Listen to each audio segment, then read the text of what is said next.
இயேசு கிறிஸ்துவின் ஈடு இணையற்ற நாமத்திலே இந்த காலை வேளையில் உங்கள் எல்லாரையும் நான் வாழ்த்துகிறேன். நம்மோடு கூட ஆராதனையில் இடைப்பட்ட கர்த்தர் இந்த காலை வேளையிலும் அவருடைய வார்த்தையை கொண்டு கர்த்தர் நம்மோடு கூட பேசுவாராக. 2 கொரிந்தியர் 9வது அதிகாரம் 8வது வசனம். 2 கொரிந்தியர் 9வது அதிகாரம் 8வது வசனம். மேலும் நீங்கள் எல்லாவற்றிலும் எப்பொழுதும் சம்பூரணம் உடையவர்களாயும் சகலவித நற்கிரியைகளிலும் பெருகுகிறவர்களாயும் இருக்கும்படியாக தேவன் உங்களிடத்தில் சகலவித கிருபையையும் பெருக செய்ய வல்லவராயிருக்கிறார். எல்லாரும் கை உயர்த்தி சொல்லுங்க, நம்முடைய தேவன் வல்லவராயிருக்கிறவர்.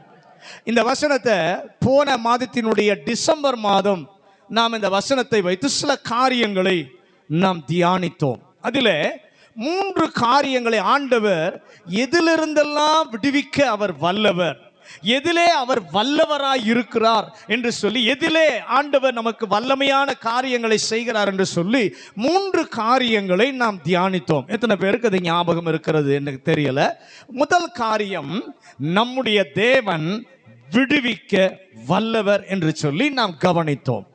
2வதாக, உங்களிடம் அவர் பெருக செய்ய வல்லவராய் இருக்கிறார் என்று சொல்லி நாம் அவருடைய வார்த்தையை கவனித்தோம். 3வது, நம்மை வலுவாமல் காக்க, மாசற்றவர்களாய் நம்மை நிறுத்துவதற்கு நம்முடைய தேவன் வல்லவராய் இருக்கிறார் என்று சொல்லி 3 காரியங்களை நாம் டிசம்பர் மாதத்திலே தியானிக்க கர்த்தர் நமக்கு கிருபை தந்தார். இந்த காலை வேளையிலும் இந்த வசனத்தை கொண்டு கர்த்தர் நம்மோடு கூட பேசுவாராக, நம்மோடு கூட இடைபடுவாராக. அவர் வல்லவராய் இருக்கிறார். பக்கத்தில் கொஞ்சம் கையை கொடுத்து சந்தோஷமா சொல்லுங்க, நாம் சேவிக்கிற தேவன் வல்லவராய் இருக்கிறார். அல்லேலூயா.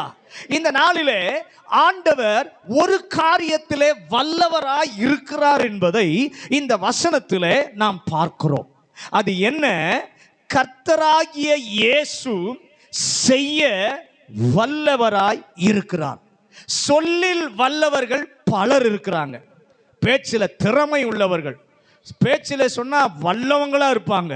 ஆனால் இவரோ சொல்லுவதில் மட்டுமல்ல, செயலில் செய்வதிலும் வல்லவர் என் ஆண்டவராகிய இயேசு கிறிஸ்து.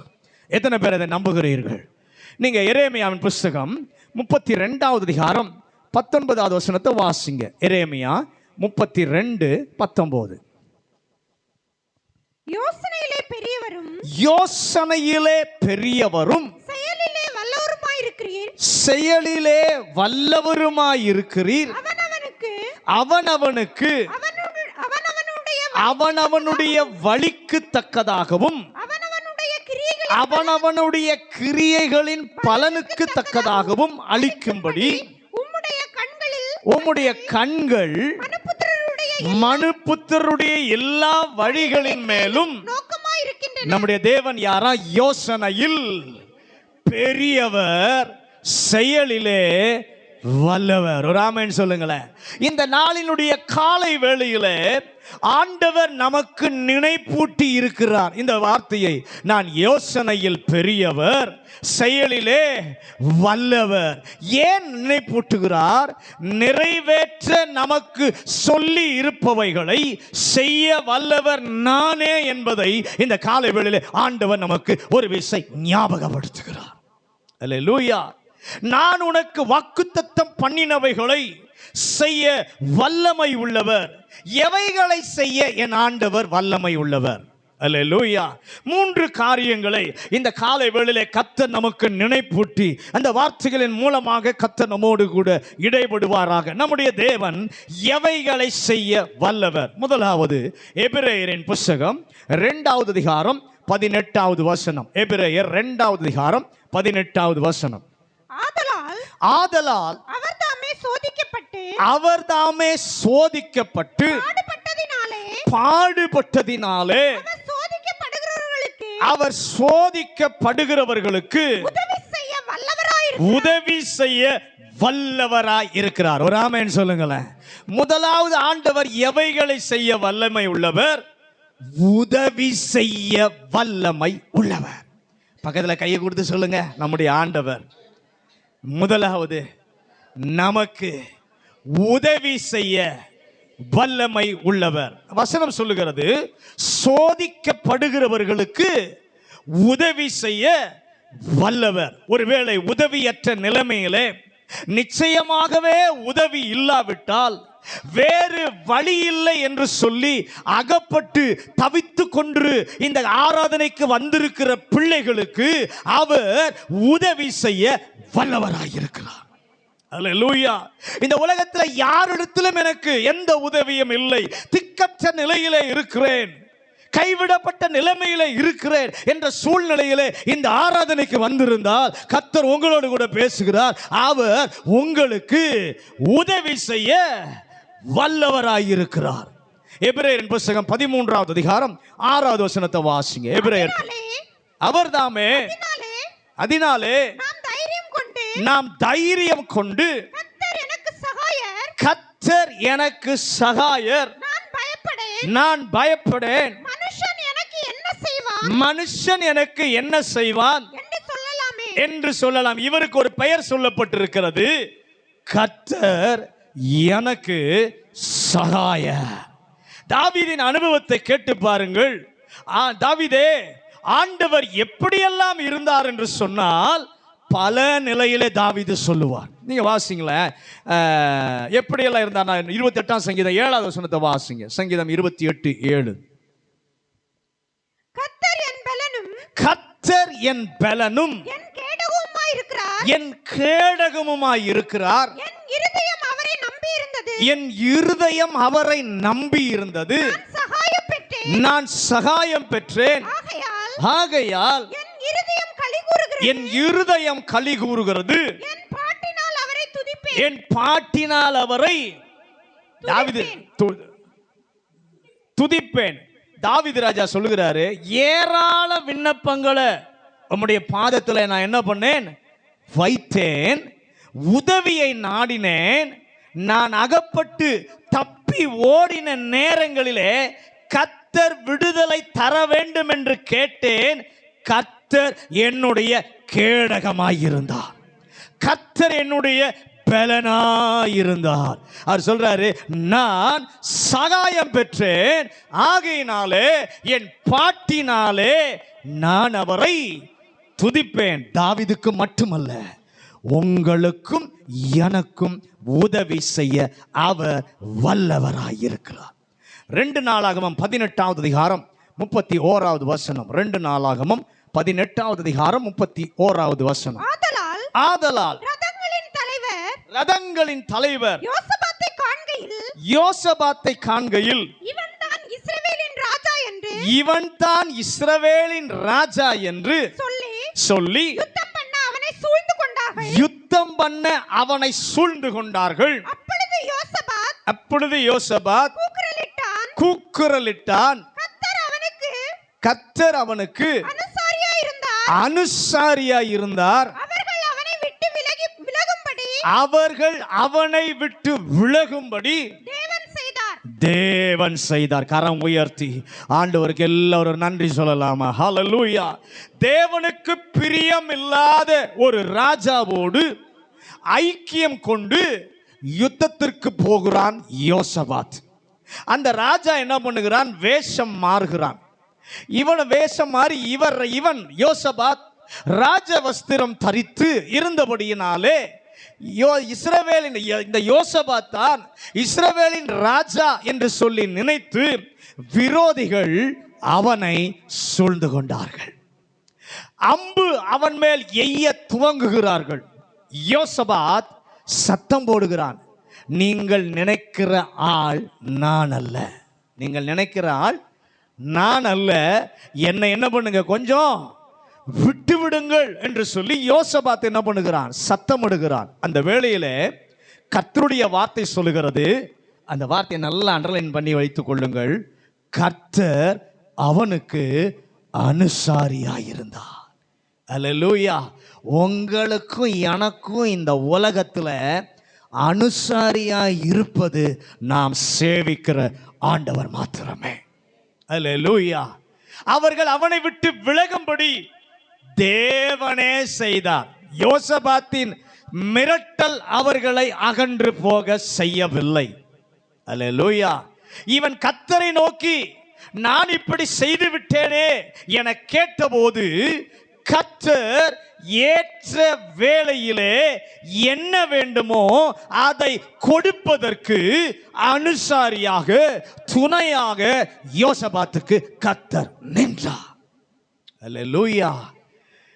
இக்கட்டான நேரத்தில் யுத்த களம், ஒருவேளை உங்களுடைய வாழ்க்கையிலே யுத்த களம் போன்ற சூழ்நிலையிலே, ஒருவேளை இந்த நாளிலே அந்த யுத்தம் போன்ற சூழ்நிலையோடு கூட எதிரிகள் எல்லாம் தாக்குகிறார்கள்.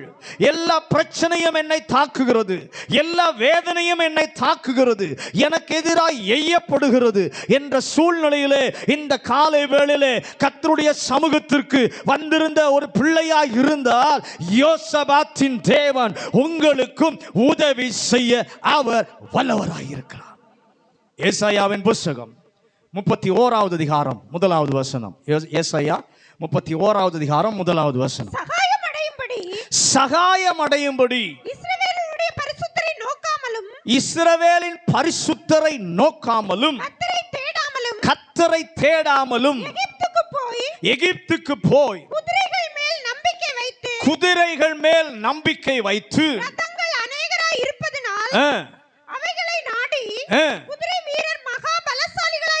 குதிரை வீரர் மகா பலசாலிகளாய் இருப்பதினால் அவர்களை நம்பிக்கொண்டிருந்தவர்களுக்கு ஐயோ ஐயோ. அந்த வார்த்தை தாங்க ரொம்ப டேஞ்சர். எல்லாம் சொல்லிட்டு அந்த கடைசியில் என்ன ஆகுது? நம்பிக்கொண்டிருக்கிறவர்களுக்கு ஐயோ. தாக்கப்பட்ட போது கர்த்தரிடத்திலே உதவியை தேடுவதற்கு பதில் எகிப்தியரிடத்திலே உதவியை தேடி போகிறார்கள். அது ஆண்டவருக்கு வருத்தமாயிருந்தது, அது ஆண்டவருக்கு வேதனையாயிருந்தது. இன்னைக்கு நம்முடைய வாழ்க்கையில் சில நேரத்தில் ஒரு நெருக்கமான சூழ்நிலை வரும்போது ஆண்டவர் சமூகத்திலே போய் அவரை தேடாமல் எந்த மனித உதவி கிடைக்கும், எந்த பெரியாட்களுடைய உதவி நமக்கு கிடைக்கும் என்று சொல்லி முதல் அங்கதான் ஓடுறோம். அப்பேற்பட்ட சூழ்நிலை வரும் பொழுது நம்மளை பார்த்து கர்த்தர் வேதனைப்படுகிறார், நம்மை பார்த்து கர்த்தர் துக்கப்படுகிறார். ஆனா அப்படிப்பட்ட சூழ்நிலையில் அவங்க போனாலும் என் தேவன் அவர்களை புறக்கணிக்கவில்லை. நீங்க வாசிங்களா, ஏசாயா 31வது அதிகாரம் 5வது வசனத்தை வாசிங்க. ஏசாயா 31. பறந்து காக்கிற பட்சிகளைப் போல சேனைகளின் கர்த்தர் எருசலேமின் மேல் ஆதரவாக இருப்பார்.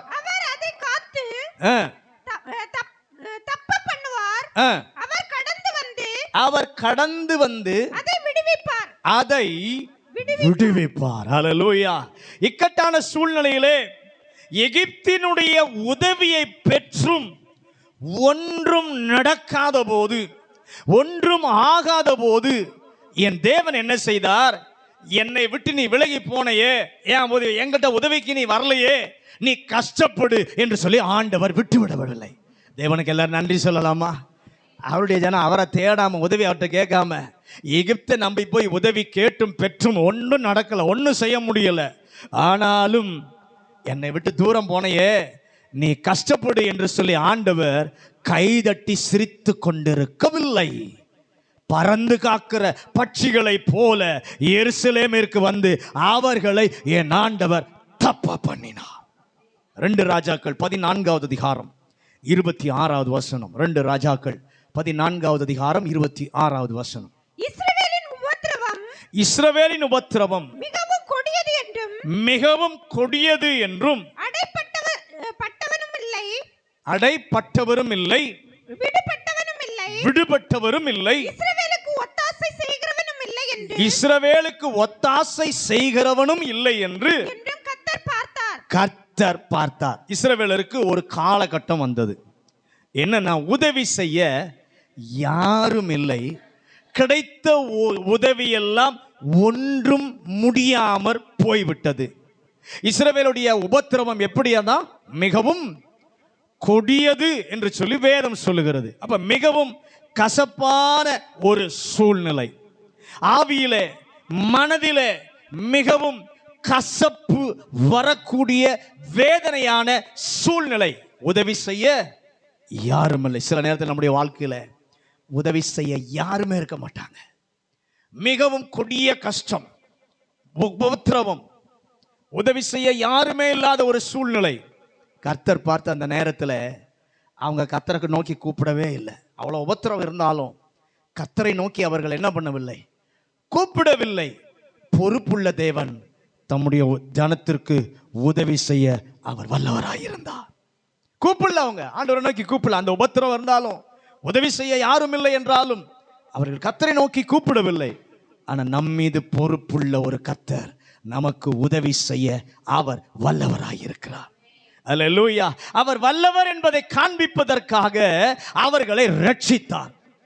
உம்மை நோக்கி கூப்பிட முயற்சி எடுக்காத இஸ்ரவேலர் அவர்கள் உம்முடைய ஜனம் என்பதினாலே நீர் அன்பு வைத்து பொறுப்புள்ளவராக இறங்கி விடுவித்து கசப்பான சூழ்நிலையில் போய் கொண்டிருக்கிற என்னுடைய வாழ்க்கையிலும் நீர் உதவி செய்ய வல்லவர். எத்தனை பேர் இதை நம்புறீங்க?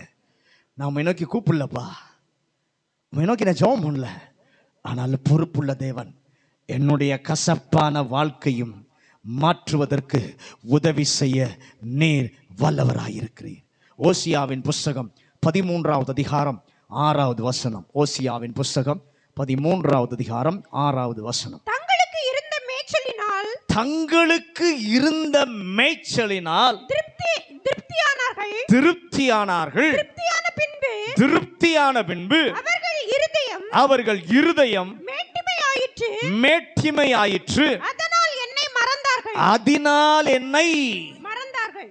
இஸ்ரவேல் ஜனங்கள் பாவம் செய்து அவரை விட்டு போய்விட்டார்கள். 9வது வசனத்தை வாசிங்க. ஓசியா 13:9 வாசிங்க. இஸ்ரவேலே, நீ உனக்கு கேடு உண்டாக்கி கொண்டாய், ஆனாலும் என்னிடத்திலே உனக்கு பக்கத்துல பாசுங்க, என்னிடத்திலே உனக்கு சகாயம் உண்டு. உன்னுடைய வாழ்க்கையில சொந்த யோசனையினாலே, உன்னுடைய சொந்த முயற்சியினாலே உனக்கே தீமை செய்து கொண்டாய். ஆனாலும் கர்த்தர் சொல்லுகிறார், உனக்கு ஒரு சகாயர் உண்டு. அல்லேலூயா. அந்த சகாயர் இந்த நாளிலும் சகாயத்தை பெற்றுக்கொள்ள அவருடைய சமூகத்தை நாடி வந்திருக்கிற உங்கள் ஒவ்வொருவருக்கும் உதவி செய்வாராக. அல்லேலூயா. கர்த்தர் உதவி செய்ய வல்லவராய் இருக்கிறார். எந்த மனிதனுக்கு கர்த்தர் உதவி செய்வார்? பக்கத்துல பா சொல்லுங்க, எந்த மனிதனுக்கும் கர்த்தர் உதவி செய்வார். எனக்கு இந்த கசப்பான சூழ்நிலையில் இருந்து நான் தப்ப முடியாமல் அகப்பட்டு கொண்டு இந்த வேதனையில் ஒருவேளை உம்மை மறந்து போனதினாலோ, சொந்த வழியில் போனதினாலோ, என் செயல்களே என்னை பாதித்து என்னை வேதனைப்படுத்துகிற ஒரு உதவியாய் ஒரு காரியமாய் இருந்தால் இந்த காலையில் ஆண்டவரை பார்த்து, ஆண்டவரே எனக்கு உம்முடைய உதவி வேண்டும் அல்லேலூயா என்று அவரிடத்திலே உண்மையாய் நீங்கள் கேட்பீர்களானால் ஒத்தாசை வருகிற பர்வதத்திலிருந்து உங்களுக்கு ஒத்தாசை வரும். அல்லேலூயா, அல்லேலூயா. வேதவசனம் சொல்லுகிறது, எனக்கு ஒத்தாசை வரும் பர்வதங்களுக்கு நேராக என் கண்களை ஏறெடுக்கிறேன். தயவா இந்த காலையில் ஆண்டவரே, என் சொந்த முயற்சியினாலோ, என் சொந்த யோசனையினாலோ, என்னுடைய சொந்த முயற்சியினாலோ சிக்கல்களிலே சிக்கி வேதனையிலே அகப்பட்டு ஒரு கசப்பான சூழ்நிலையிலே நான் இருந்தால் இந்த காலை வேளையிலே எனக்கு உம்மிடத்திலிருந்து ஒரு உதவி வேண்டும். அல்லேலூயா. கண்களை அவருக்கு நேராக இந்த காலை வேளை நீங்களும் நானும் ஏறெடுக்கும் போது அவரிடமிருந்து நிச்சயம் சகாயம் உங்களுக்கு வரும். ஏனென்றால் நம்முடைய தேவன் செய்ய வல்லவர். அல்லேலூயா. இரண்டாவது ஆண்டவர் என்ன செய்கிறார்? எபேசியரின் புஸ்தகம் 3வது அதிகாரம் 20வது வசனம். எபேசியர் 3வது அதிகாரம் 20வது வசனம். நாம் வேண்டிக் கொள்வதற்கும் நினைக்கிறதற்கும் மிகவும் அதிகமாய் நமக்குள்ளே கிரியை செய்கிற வல்லமையின் படியே நமக்கு செய்ய வல்லவராகிய அவருக்கு சபையிலே கிறிஸ்து இயேசுவின் மூலமாய் தலைமுறை தலைமுறைக்கும் சதா காலங்களிலும் மகிமை. இந்த வசனம் நம்ம எல்லாருக்கும் தெரிஞ்ச வசனம். அவர் என்ன செய்ய வல்லவர்? நமக்குள் கிரியை செய்கிற வல்லமையின் படியே நாம் நினைக்கும் காரியம், நாம் வேண்டிக் கொள்ளும் காரியம் அதைவிட அதிகமாக இந்த தேவன் செய்ய வல்லவர். எத்தனை பேர் அதை விசுவாசிக்கிறீர்கள்? நாம் நினைப்பதற்கும் வேண்டிக் கொள்வதற்கும் மிகவும் அதிகமாய் செய்ய வல்லவர் நம்முடைய தேவன் என்பதை இந்த மாதத்தில், இந்த 2வது வாரத்தில் கர்த்தர் நமக்கு நினைப்பூட்டுகிறார். அல்லேலூயா. அவர் செய்ய வல்லமை உள்ளவர். எதை செய்ய வல்லமை உள்ளவர்? நாம் நினைப்பதற்கும் நாம் வேண்டிக் கொள்வதற்கும் அதிகமாக. இந்த வசனத்தை பல முறை நாம் சொல்லி ஜெபித்தும் ஒன்றும் நடக்காததினாலே, ஒருவேளை வசனத்தை சொல்லுவதையே நிறுத்தி போட்டிருந்த ஒரு நபராய் இருந்தால், இந்த காலை வேளையிலே ஆண்டவர் சொல்வதை கொஞ்சம் கவனித்து கேளுங்கள். அல்லேலூயா. வானமும் பூமியும் ஒளிந்து போனாலும் அவருடைய வசனம் ஒளிந்து போவதில்லை. அவருடைய வார்த்தை அழிந்து போவதில்லை. எத்தனை பேர் இதை நம்புகிறீர்கள்? தேவன் மாறாதவர். அவருடைய வசனம் மாறாது. அவருடைய வார்த்தையும் என்ன பண்ணாது? மாறுவதில்லை. அவர் நமக்கு செய்ய வல்லவர். நினைப்பதற்கும் வேண்டிக் கொள்வதற்கும் மிகவும் அதிகமாக செய்ய வல்லவர். எத்தனை பேர் இதை விசுவாசிக்கிறீங்க? விசுவாசித்து இந்த வசனத்தை இந்த மாதத்தில் உரிமையாக்கி கொள்ளுங்கள், சுதந்திரமாக்கி கொள்ளுங்கள். அல்லேலூயா.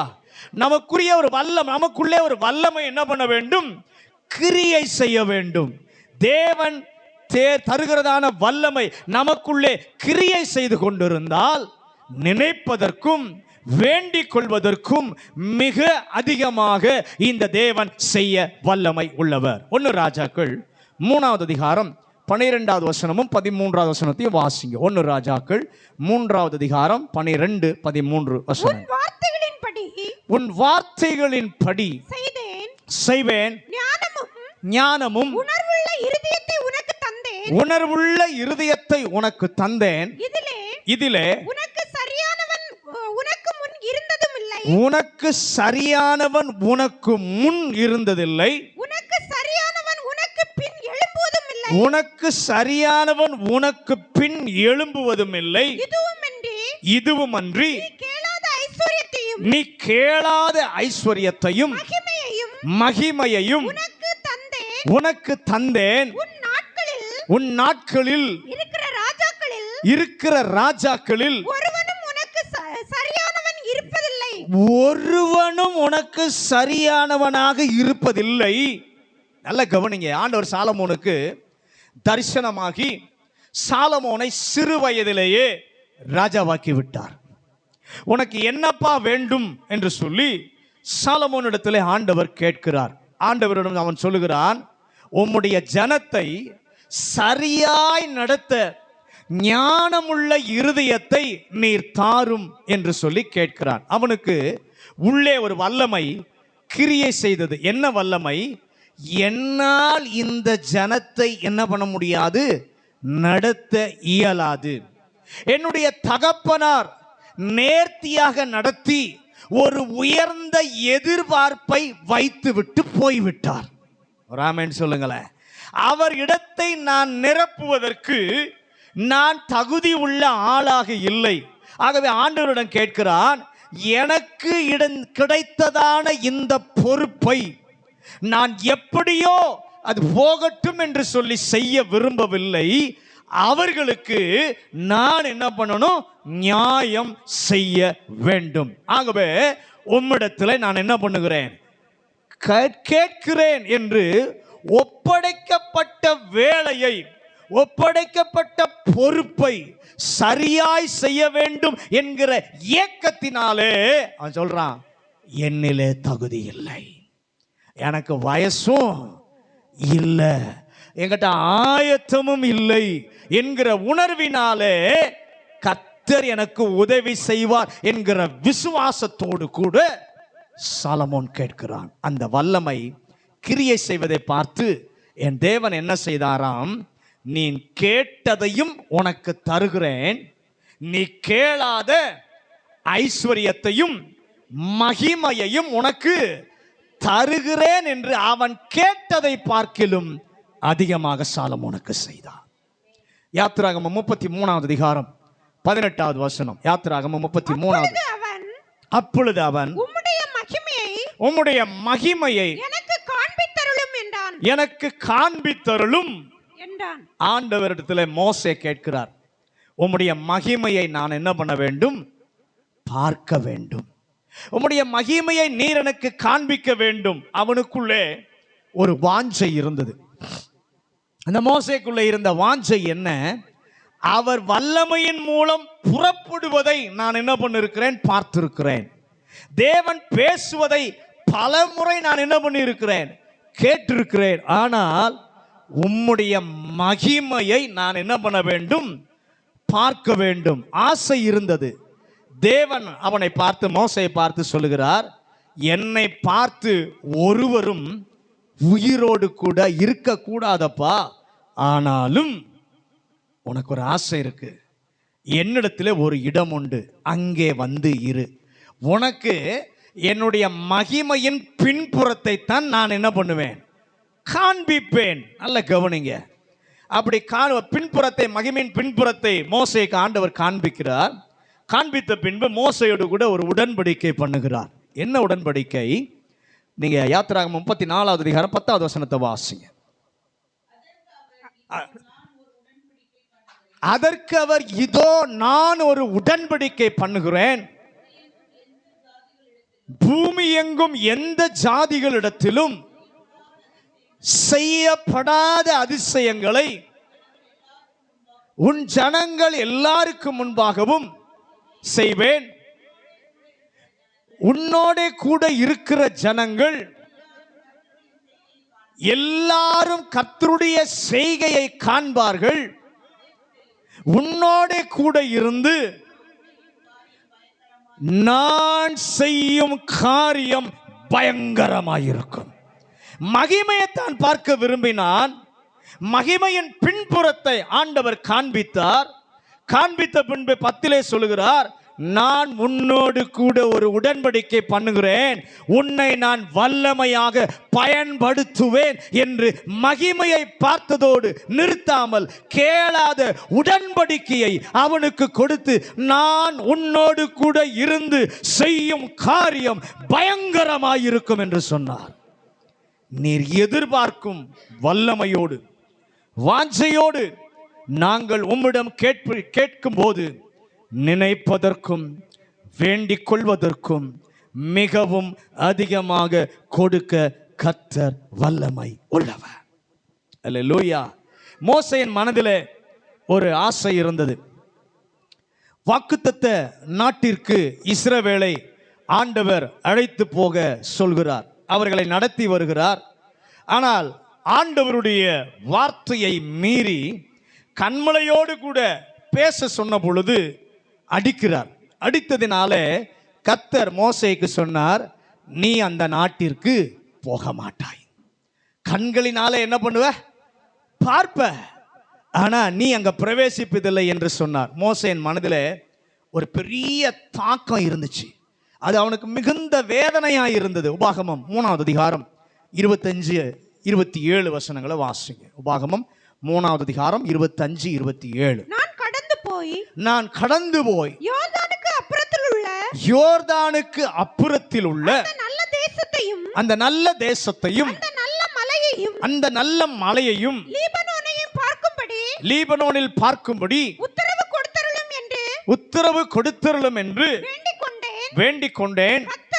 கர்த்தரோ உங்கள் நிமித்தம் என்மேல் கோபம் கொண்டு எனக்கு செவிகொடாமல் என்னை நோக்கி போதும், இனி இந்த காரியத்திற்குரிய இந்த காரியத்தை குறித்து என்னோட பேச வேண்டாம். நீ பிஸ்காவின் கொடுமுடியில் ஏறி உன் கண்களை மேற்கிலும் வடக்கிலும் தெற்கிலும் கிழக்கிலும் ஏறெடுத்து உன் கண்களினாலே அதை பார். இந்த யோர்தானை நீ மனதிலே ஒரு ஏக்கம், அந்த தேசத்தில் கால் வைக்க முடியவில்லையே என்று ஒரு ஏக்கம். அந்த ஏக்கத்தை அறிந்த தேவன் செய்ய வல்லவராயிருக்கிறார். மத்தேயு 18வது அதிகாரத்திற்கு வரும்பொழுது அதே வாக்குத்தத்த நாட்டிலே இருந்து மறுரூப மலையின் மேல் ஆண்டவர் மோசேயை இறங்கி வர செய்கிறார். நீர் உயிரோடு இருந்தபோது கால் வைக்க முடியவில்லை, இப்போது என் குமாரனாகிய இயேசுவோடு அதே இடத்தில் மறுரூப மலையில் கால் வைப்பாயாக என்று கர்த்தர் நினைத்ததை பார்க்கிலும் அதிகமாக கொடுத்தார். செய்ய வல்லமை உள்ளவர். லூக்கா எழுதின சுவிசேஷம் 19வது அதிகாரம் 3வது வசனம் 6வது வசனம் 9வது வசனத்தை வாசிங்க. லூக்கா 19வது அதிகாரம் 3வது வசனம் 6வது வசனம் 9வது வசனம். அவன் சீக்கிரமாய் இறங்கி சந்தோஷத்தோட அவரை அழைத்து கொண்டு போனான். 6வது வசனம். இயேசு எப்படிப்பட்டவரோ என்று அவரை பார்க்க வகை தேடினான். இயேசு எப்படிப்பட்டவரோ என்று பார்க்க வகை தேடினான். அவன் குள்ளனானபடியால் ஜனக்கூட்டத்தில் அவரை காணக்கூடாமல் சீக்கிரமாய் இறங்கி சந்தோஷத்தோட அவரை அழைத்து கொண்டு போனான். இயேசு அவனை நோக்கி இன்றைக்கு இந்த வீட்டுக்கு ரட்சிப்பு வந்தது. அல்லேலூயா. சகேயு என்கிற ஒரு மனிதனை குறித்து இந்த வேத பகுதியிலே நாம் பார்க்கிறோம். அவனுக்குள் ஒரு ஆசை. இந்த ஆசையை யாரிடத்தில் அவன் சொல்லவில்லை. என்ன ஆசை? இயேசு எப்படிப்பட்டவரோ என்று பார்க்க விரும்பி அந்த ஊரினுடைய பாதை வழியாய் வருகிற இயேசுவை பார்ப்பதற்காக ஒரு காட்டு அத்தி மரத்தின் மேலே ஏறி உட்கார்ந்து மறைந்து கொண்டிருக்கிறான். அல்லேலூயா. ஏறினவன் யாரு பார்க்க கூடாதுன்னு அந்த மரத்துல மறைஞ்சு உட்கார்ந்து இருக்கிறான். ஆனா இயேசுவுக்கு முன்பாக சகேயுவே, உன்னை நீ மறைக்க முடியாது. உன்னுடைய ஆசையை அறிந்தவர், உன்னுடைய விருப்பத்தை அறிந்தவர் என்ன செய்கிறார்? அந்த மரத்தின் கீழே வந்தவுடனே இயேசு அண்ணாந்து பார்த்து அவனை பார்த்து, சகேயுவே சீக்கிரம் என்ன பண்ணு, கீழே இறங்கி வா. இதயத்தை அறிந்த தேவன். ராமன் சொல்லுங்களேன். உள்ளத்தின் வாஞ்சை அறிந்து நினைப்பதற்கும் வேண்டிக் கொள்வதற்கும் மிகவும் அதிகமாக செய்ய வல்லவராகிய அவர், சகேயுவினுடைய மனதிலே ஒரு ஆசை இருந்துச்சு. என்ன ஆசை? இயேசு எப்படிப்பட்டவர், எப்படியாவது அவரை நான் என்ன பண்ணணும், பார்க்கணும். என்ன தடை இருந்தாலும் மீறி பார்க்க வேண்டும் என்கிற துடிப்பு இருப்பதை என் ஆண்டவர் பார்த்தார். தடை என்ன? ஜனக்கூட்டம். இந்த ஜனக்கூட்டத்தில் என்னால போய் பார்க்க முடியாது. இந்த தடை இருப்பதனால இயேசுவை பார்க்காமல் விட மாட்டேன். அவர் எப்படிப்பட்டவரோ பார்க்க மரத்தின் மேலே ஏறியாவது இயேசு எப்படிப்பட்டவரோ நான் பார்ப்பேன். ஒரு இதய துடிப்பு இருந்தது. அந்த இதய துடிப்பை என் ஆண்டவர் பார்த்தார். அல்லேலூயா, ஹல்லேலூயா. பார்த்தவர் என்ன செய்தார்? அந்த யோசனையையும் பார்த்து ஆண்டவர் சொல்கிறார், சகேயுவே நீ பார்க்க தானே விரும்பினாய், ஆனா இன்னைக்கு உன் கூட உன் வீட்டுக்கு நான் தங்க விரும்புகிறேன். அல்லேலூயா. நீ பார்க்க தான் விரும்பினாய், ஆனா உன் வீட்டில் தங்க வேண்டும் என்று நினைத்ததை விட அதிகமாக சகேயுவுக்கு கர்த்தர் செய்தார். அல்லேலூயா. அதோடு நிறுத்தினாரா? வீட்டிற்கு போன உடனே குற்ற உணர்வு அவனுக்குள்ளே வந்துருச்சு. இயேசு வீட்டுக்கு போன உடனே குற்ற உணர்வு அவனுக்குள்ளே வந்துச்சு. அவன் சொல்றான், இதையெல்லாம் கொடுத்து நான் நிவாரணம் செய்கிறேன். ஏன் நான் வாங்கினதெல்லாம் தப்பு, அதையெல்லாம் நாளத்தனையா என்ன பண்ணுகிறேன், திருப்பி கொடுத்து நிவாரணம் செய்கிறேன் என்று சொன்ன உடனே இயேசு சொல்றார், இவனும் ஆபிரகாமின் குமாரனாய் இருக்கிறானே என்று ஒருபடி ஆண்டவர் மேன்மைப்படுத்தி காண்பித்தார், உயர்த்தி காண்பித்தார். சகேயு அதை நினைக்கவே இல்லை. அவருடைய கற்பனை கூட அவன் அப்படி செய்யவே இல்லை. நினைப்பதை பார்க்கிலும் மிகவும் அதிகமாய் செய்ய வல்லமை உள்ளவர். ஆனா ஒண்ணே ஒண்ணு, உண்மையான வாஞ்சை, உண்மையான விருப்பம், உண்மையான ஏக்கம், கர்த்தருடைய கிருபையை விசுவாசித்து எப்படியாவது அவரை தவிர எனக்கு வேறு வழி இல்லை என்கிற ஏக்கத்தோடு ஆண்டவரை பற்றி கொள்ளுகிற ஒரு முயற்சி இருந்தால் அதை பார்த்து என் தேவன் உங்களுக்கும் நினைப்பதற்கும் வேண்டிக் கொள்வதற்கும் அதிகமானதை செய்ய என் ஆண்டவர் வல்லவர். அல்லேலூயா. நினைப்பதை பார்க்கிலும் அதிகமாக நமக்கு செய்ய வல்லவர். மூன்றாவது அவர் என்ன செய்வார்? 2 கொரிந்தியர் 9:8. 2 கொரிந்தியர் 9:8. மேலும் நீங்கள் எல்லாவற்றிலும் எப்பொழுதும் சம்பூரணம் உள்ளவர்களாயும் சகலவித நற்கிரியைகளையும் பெறுகிறவர்களாயும் இருக்கும்படியாக தேவன் உங்களிடத்தில் சகலவித கிருபையையும் பெருக செய்ய, மூன்றாவது பெருக செய்ய வல்லமை உள்ளவர். உதவி செய்ய வல்லமை உள்ளவர். நினைப்பதை பார்க்கிற நமக்கு செய்ய வல்லமை உள்ளவர். மூன்றாவது, அவர் பெருக செய்ய வல்லமை உள்ளவர். பெருக செய்ய வல்லமை உள்ளவர். அதிகமாக்க வல்லமை. ஆற்றல் உடையதோ உரத்திற்கு பெருக செய்ய ஆற்றல் கிடையாது, நிலத்திற்கும் பெருக செய்ய ஆற்றல் கிடையாது. ஆனா விதைக்கு பெருக செய்ய ஆற்றல் உண்டு. எத்தனை பேர் ஆமென் சொல்லுகிறீர்கள்? விதைக்கு ஆற்றல் உண்டு. தண்ணீர் தனக்குள்ளே அதிகரிக்க முடியாது. தண்ணீர் தனக்குத்தானே என்ன பண்ண முடியாது, அதிகரிக்க முடியாது, ஆற்றல் இல்லை. ஆனால் விதையானது ஊன்றப்பட்டால் வளர்ந்து கனி கொடுக்க பெருக செய்ய விதைக்கு ஆற்றல் உண்டு. எத்தனை பேர் அதை விசுவாசிக்கிறீர்கள்? ஹல்லேலூயா, ஹல்லேலூயா. அப்ப விதையை கொடுத்து இந்த காலை வேளையிலே இந்த வார்த்தையை கேட்கும் போதே என்னவா இருக்கு, என் கையிலே நீர் கொடுக்கிற விதை என்னவா இருக்கும் என்று ஒருவேளை அலசி பார்த்து கொண்டிருந்தால் ஆவியானவர் உங்களுக்கு இந்த காலை வேளையிலே உணர்த்துவாராக.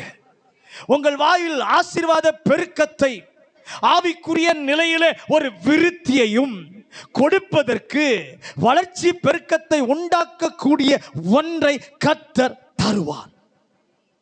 2 ராஜாக்கள் 4வது அதிகாரம் 42 முதல் 44 வரைக்கும் வாசிங்க. 2 ராஜாக்கள் 4வது அதிகாரம் 42 முதல் 44. பின்பு பாகால் சலீஷாவிலிருந்து ஒரு மனுஷன் தேவனுடைய மனுஷனுக்கு முதற் பலனான வார்கோதுமையின் 20 அப்பங்களையும் தாழ் கதிர்களையும் கொண்டு வந்தான்.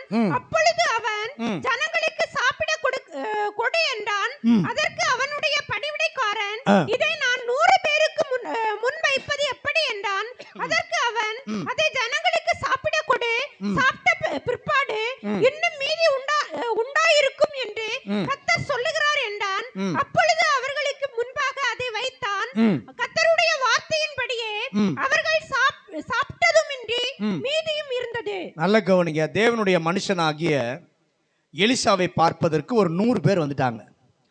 தன் வேலைக்காரனை பார்த்து அவர்களுக்கு ஆகாரம் வை என்று சொல்லுகிறான்.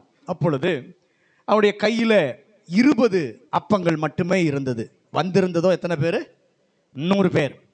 உடனே 4வது அதிகாரம் 43 வசனத்தை வாசிங்க. அதற்கு அவனுடைய பணிவிடைக்காரனை, இதை நான் 100 பேருக்கு முன்பாக வைப்பது எப்படி? அதற்கு அவன், அதை ஜனங்களுக்கு சாப்பிட கொடு, சாப்பிட்ட பிற்பாடு இன்னும் மீதியா இருக்கும் என்று கர்த்தர் சொல்லுகிறார் என்றான். என்றார். வேலைக்காரன் கேட்கிறான், எஜமானனே இத 100 பேருக்கு நான் வைப்பது எப்படி? எஜமான் சொல்லுகிறார், அந்த 20 தான் இருக்கு, அதை வை, அதை கொடு. 44வது வசனத்துல, பசியை போக்க அப்பத்தை வைத்தால் முடியும், தீர்க்க முடியும், ஆற்றல் உண்டு. கர்த்தர் சொல்லுகிறார், 100 பேர் இருக்கிறார்கள், இருப்பது 20. இருப்பது எத்தனை பேர்? 100 பேர். இருப்பது 20. அதை கர்த்தர் பெருக பண்ணி 100 பேர் சாப்பிட்டு மீதமும் இருக்க செய்தார். எப்படி? நாம புதிய ஏற்பாட்டில் வாசிக்கும் போது 5 அப்போ 2 மீன்களை கொண்டு கர்த்தர் போஷித்தது போல, மீதமெடுக்க செய்தது போல, பழைய ஏற்பாட்டிலே தேவன் அதை செய்திருக்கிறார். ஒரு காரியத்தை தீர்க்கக்கூடிய, பிரச்சனைக்கு தீர்வு தரக்கூடிய ஒன்று, ஒரு குடம் எண்ணெய், ஒரு கலசம் மாவு. அல்லேலூயா. ஏதோ ஒன்று கர்த்தர் அதை தந்து, முழு தீர்வையும் தரவில்லை, ஒன்றை தந்து கர்த்தர் அதை பெருக பண்ணுவார். ஏசாயா 51வது அதிகாரம் 2வது வசனம். ஏசாயா 51வது அதிகாரம் 2வது வசனம். உங்கள் தகப்பனாகிய ஆபிரகாமையும் உங்கள் தகப்பனாகிய ஆபிரகாமையும் உங்களை பெற்ற சாராளையும் நோக்கி பாருங்கள். உங்களை பெற்ற சாராளையும் நோக்கி பாருங்கள். அவன் ஒருவனாய் இருக்கையில் அவன் ஒருவனாய் இருக்கையில் நான் அவனை அழைத்து அவனை ஆசீர்வதித்து அவனை பெருக பண்ணினேன். ஆபிரகாமுடைய வாழ்க்கையில அவரை ஆசீர்வதித்தை பார்க்கிறோம். அவன் ஒருவனாய் இருக்கையில் நான் அவனை அழைத்து அவனை ஆசீர்வதித்து அவனை பெருக பண்ணினேன். அல்லேலூயா. ஆபிரகாம் என்ற ஒரு மனிதனை கரத்தில் எடுத்து அவனை கர்த்தர் என்ன பண்ணினாராம்? பெருக பண்ணினார். ஒரு மனிதனுக்கு ஈசாக்கை கர்த்தர் கொடுத்தார். ஒரு ஈசாக்கை கர்த்தர் என்ன பண்ணினார்? பெருக பண்ணினார். இதை கேட்கும் போது, ஆண்டவரே, உம்முடைய பிள்ளைகளுடைய வாழ்க்கையில ஆவிக்குரிய நிலையிலோ அல்லது சரீர நிலையிலோ பெருக்கம் தேவை என்று இவைகளில் விரும்புகிறார். யாரெல்லாம் அப்படி விரும்புகிறார்களோ அதை செய்யக்கூடிய ஆற்றல் உடைய ஒரு வேளை வாழ்விலே இருந்து குறைவுள்ளதாக இருந்தால் அதை கர்த்தர் பெருக பண்ணுவீராக. இல்லாமல் இருந்தால் நீர் அதை கொடுப்பீராக. அல்லது ஒருவேளை சின்ன விசுவாசத்தை தருவதாக கூட இருக்கலாம், அல்லது சின்ன திறமையை தருவதாக இருக்கலாம், அல்லது புதிதாக காரியத்தை செய்ய மனதில் யோசனை தருவதாக கூட இருக்கலாம். ஒன்றை தருவார், அதை கர்த்தர் பெருக பண்ணுவார். கர்த்தர் பெருக செய்கிற விதங்களில் இன்னொன்று ஒன்று சொல்லுகிறேன். யோபு 42வது அதிகாரம் 10 முதல் 12 வசனங்களை வாசிங்க. யோபு 42வது அதிகாரம் 10 முதல் 12 வசனங்கள். யோபு தன் சிநேகிதருக்காக வேண்டுதல் செய்தபோது கர்த்தர் அவன் சிறையிருப்பை மாற்றினார். கர்த்தர் அவன் சிறையிருப்பை மாற்றினார். யோபுவுக்கு முன் இருந்த எல்லாவற்றை பார்க்கிலும் ரெண்டத்தனையாய் கர்த்தர் அவனுக்கு கொடுத்தார். போதும், முன்பு இருந்ததை விட ரெண்டத்தனையாய் கொடுத்தார் என்று பார்க்கிறோம். 12வது வசனத்திலே பாருங்க, 10வது வசனத்திலே சொல்லுகிறார், 12லும் சொல்லுகிறார், 11வது வசனம் இடையில் இருக்கிறது. இந்த 2 வசனங்களை விட பெரிய வசனம் 11வது வசனம். என்ன சொல்லுகிறது? அவனுக்கு அறிமுகமான அனைவரும் அவனிடம் வந்து, கூட பிறந்த அத்தனை பேரும், நண்பர்கள், தெரிந்தவர்கள் அத்தனை பேரும் வீட்டிற்கு வரும்படி கர்த்தர் செய்கிறார். எதற்கு? வந்து கை வீசிட்டு போவதற்காக இல்லப்பா, ஸ்தோத்திரம் சொல்லிட்டு போறதுக்காக இல்லப்பா. ஒவ்வொருவரும் ஒவ்வொரு தங்க காசையும் ஒவ்வொரு பொன்னாபரணத்தையும் யோபுவுக்கு கொடுக்கும்படி மற்றவர்களை பார்க்க விரும்பாதவர்களை கர்த்தர் தேடி வரும்படி செய்தார். அல்லேலூயா.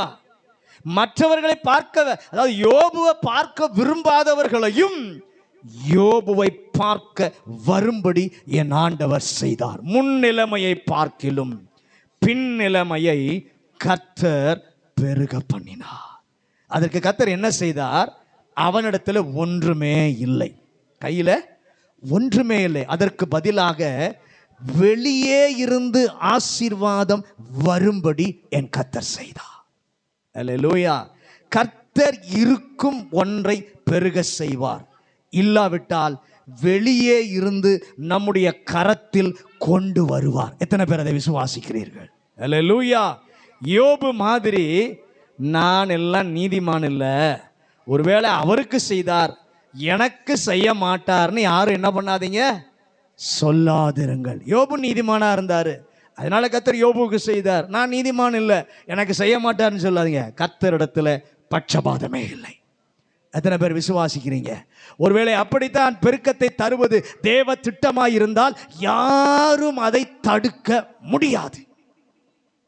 எங்கே இருந்து கொண்டு வந்து முன்னிலைமையை பார்க்கலும் பின்னிலைமையை பெருகி இருக்க செய்ய கர்த்தர் வல்லமை உள்ளவர். 1 ராஜாக்கள் 10வது அதிகாரம் 14-15 வசனங்களை வாசிங்க. 1 ராஜாக்கள் 10வது அதிகாரம் 14-15.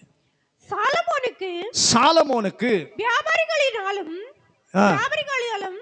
சுகந்த திரவிய வர்த்தகத்தாராலும் அரபி தேசத்து சகல ராஜாக்களாலும் மாகாணங்களில் அதிபதிகளாலும் வந்த பொன்னை அல்லாமல் ஒவ்வொரு வருஷத்திலும் அவனுக்கு வந்த பொன் 666 தாலந்து நிறையாயிருந்தது. நல்ல கவனிங்க. சாலமோனை குறித்து பார்க்கிறோம். ஏற்கனவே தகப்பன் நல்ல சொத்துக்களை வச்சு போயிருக்கிறார், மிகுதியான ஆசீர்வாதத்தை வைத்து போயிருக்கிறார். ஆனாலும் ஆண்டவர் ஒரு கட்டத்தை சாலமோனுடைய வாழ்க்கையில கர்த்தர் அனுமதிக்கிறார். இவர் ஞானத்தை கேட்ட பலர் இவரை பார்க்க வருகிறார்கள். இவனை பார்க்க யாரும் என்ன பண்ணல, சும்மா போகல. வரும்போதும் வெகுமதியை கொண்டு வந்தார்கள், போன பின்பும் வெகுமதியை என்ன பண்ணுகிறாங்க, கொடுக்கிறாங்க. சிலருக்கு பெருக்கத்தை கையில் இருக்கும் ஒன்றை செய்வதற்கு பதில் வெளியிலிருந்து கர்த்தர் ஆசீர்வாதத்தை என்ன பண்ணுகிறார், வர செய்கிறார். இருப்பதையும் பெருக செய்ய என் ஆண்டவராலே முடியும். வெளியே இருந்து ஆசீர்வாதத்தை என் தேவனாலே கொண்டு வர முடியும். எதற்காக? பெருக்கத்திற்காக. பெருக செய்ய ஆண்டவர் இன்னொரு காரியத்தை செய்கிறார். உபாகமம் 6வது அதிகாரம் 3வது வசனம். உபாகமம் 6வது அதிகாரம் 3வது வசனம். இஸ்ரவேலே நீ நன்றாயிருப்பதற்கும் உன் பிதாக்களின் தேவனாகிய கர்த்தர் உனக்கு சொன்னபடி பாலும் தேனும் ஓடுகிற தேசத்தில் நீ மிகவும் திருப்தி அடைவதற்கும் அவைகளுக்கு செவி கொடுத்து அவைகளை செய்ய சாவதானமாய் வாக்குத்தத்த நாட்டிற்கு போகும்போது எப்படி இருப்பார்கள் என்று ஆண்டவர் சொல்லுகிறார். தேசம் எப்படிப்பட்டது? ஏற்கனவே பாலும் தேனும் ஓடுகிற ஆசீர்வதிக்கப்பட்ட தேசம். அந்த தேசத்திற்கு போகும்போது கர்த்தர் சொல்கிறார், நீ விருத்தி அடைவாய். நீ மிகவும் விருத்தி அடைவதற்கு ஏற்கனவே அங்க என்ன இருக்கு? பாலும் தேனும் ஓடும் தேசம். கர்த்தர் அவர்களை கொண்டு போகிறார். அங்க கொண்டு போய்விட்டு சொல்லுகிறார், நீ மிகவும் விருத்தி அடைய வேண்டும் என்று சொல்லுகிறார். எல்லா தேசங்களிலும் இருப்பதை விட சிறந்தது அந்த தேசத்துல என்ன பண்ணுகிறது? இருக்கிறது. அதை எப்படி பெருக செய்வது? அந்த தேசத்துல கொண்டு போய் எண்ணிக்கையில் பெருகுவதை கர்த்தர் மனதில் வைக்கவில்லை. பக்கத்தில் சொல்லுங்க, எண்ணிக்கையில் பெருகுவதை கர்த்தர் மனதில் வைக்கவில்லை, தரத்திலே பெருகுவதை கர்த்தர் விரும்பினார். இன்னைக்கு தேவ பிள்ளைகளாய் நாம் தேவ சபையில வந்திருக்கிறோம். எண்ணிக்கையிலே பெருகுவதை விட தரத்தில் பெருகுவதை என் ஆண்டவர் விரும்புகிறார். அல்லேலூயா. அதனால தான் இந்த தேசத்திற்கு கொண்டு போகும்போது ஏற்கனவே ஆசீர்வாதம் அங்கே இருந்தது. கட்டாத வீடு, பண்படுத்தாத நிலம் எல்லாம் இருக்கிறது. அதில் இன்னும் எப்படி விருத்தியாவது? கர்த்தர் சொல்கிறார், நீ அங்கே போகும்போது நான் உன் மா பிசைகிற தொட்டி, உன்னுடைய ஆட்டுக்கிடை அனைத்தும் ஆசீர்வதிப்பேன். உன் போக்கையும் வரத்தையும் நான் என்ன பண்ணுவேன்? ஆசீர்வதிப்பேன். நீ கடன் கொடுப்பாய், நீ கடன் வாங்க மாட்டாய், நீ வாளாய் இருப்பதில்லை, நீ தலையாய் இருப்பாய் என்று வாழ்வினுடைய தரத்தை கர்த்தர் காண்பிக்கிறார். உபாகமம் 26வது அதிகாரம் 19வது வசனம். உபாகமம், நான் உண்டு பண்ணின எல்லா ஜாதிகளை பார்க்கிலும் புகழ்ச்சியிலும் கீர்த்தியிலும் ஒரு ஆமென் சொல்லுங்களேன். புகழ்ச்சியிலும் கீர்த்தியிலும் மகிமையிலும் உன்னை சிறந்திருக்கும்படி செய்வேன் என்றும் நான் சொன்னபடியே உன் தேவனாகிய கர்த்தரான எனக்கு பரிசுத்த ஜனமாய் இருப்பாய் என்றும் அவர் இன்று உனக்கு சொல்லுகிறார். கர்த்தர் கொடுத்த பெருக்கம் என்ன? எண்ணிக்கை அல்ல, அதற்கு பதில் பூமியில் உள்ள சகல ஜாதிகளை பார்க்கிலும் நீ கீர்த்தியிலோ நீ புகழ்ச்சியிலோ சிறந்திருக்கும்படி உன்னை செய்வேன். மீதமுள்ள அத்தனை பேரை பார்க்கிலும் நீ பிரகாசிக்கிற, நீ சாட்சி நிறைந்த உயர்ந்த நபராய் இருப்பாய், சாதிக்கும் நபராய் இருப்பாய் என்று தரத்திலே உயர்ந்திருக்க ஒரு பெருக்கத்தை இந்த கர்த்தர் தருகிறார். இருப்பதை பல மடங்கு பெருக செய்வார். இல்லாவிட்டால் வெளியிலிருந்து ஆசீர்வாதம் வரும்படி செய்வார். அதுவும் இல்லாவிட்டால் இருப்பவைகளிலே மிகுந்த தரமுள்ளவர்களாக உங்களை கர்த்தர் மாற்ற விரும்புகிறார். கூட இருப்பவர்கள், உங்களோடு கூட இருப்பவர்கள், உங்களோடு கூட படிப்பவர்கள், உங்களோடு கூட பணியாற்றுபவர்கள் எல்லாரை பார்க்கலும் தேவனுடைய ஜனம் சிறந்திருக்கும்படி கர்த்தர் செய்ய வல்லமை உள்ளவர். அந்த தேவனுக்கு இந்த காலை வேளை உங்க வாழ்க்கையை ஒப்புக் கொடுங்கள். எல்லாரும் அப்படியே முழங்காற்படிடுவோம். எல்லாரும் முழங்காற்படிட்டு தேவன் எவ்வளவு நல்லவர், நம்ம மேல எவ்வளவு பெரிய திட்டத்தை ஆண்டவர் வச்சிருக்கிறார். முதலாவது, உங்களுக்கு அவர் உதவி செய்ய வல்லவராயிருக்கிறார். இரண்டாவது, அவர் நமக்கு செய்ய வல்லவர். மூன்றாவது, பெருக செய்ய வல்லவர். உன்னிடத்தில் இருப்பதை கர்த்தர் பெருக செய்வார். அல்லது உன்னிடத்தில் இல்லை, ஒண்ணுமே இல்லைன்னா வெளியிலிருந்து கர்த்தர் கொண்டு வந்து பெருக செய்வார்.